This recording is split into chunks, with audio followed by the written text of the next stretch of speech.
வணக்கம். தமிழக வெற்றி கழகம் சார்பில் போட்டியிட விருப்ப மனு பெறுவதற்கான அவகாசம் பிப்ரவரி 20 வரை நீட்டித்து அறிவிப்பு வெளியிடப்பட்டிருக்கிறது.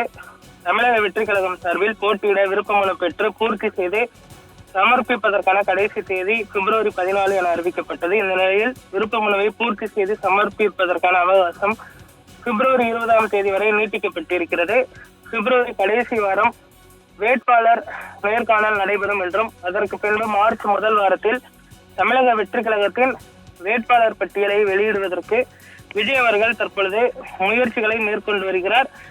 பிப்ரவரி 14 வரை ஏற்கனவே அறிவிக்கப்பட்டிருந்த நிலையில் அதிகப்படியான உறுப்பினர்கள் விருப்ப மனு பெற தொடர்ந்து ஆர்வம் காட்டி வருவதும் அதே போன்று குறிப்பிட்ட கால இடைவெளியை அதிகரித்து தர வேண்டும் என்று நிர்வாகிகள் சார்பில் கேட்டுக்கொண்டதற்கு இணங்க தற்பொழுது இந்த தேதியானது நீட்டிக்கப்பட்டிருப்பதாக தமிழக வெற்றி கழகம் சார்பில் தெரிவிக்கப்பட்டிருக்கிறது.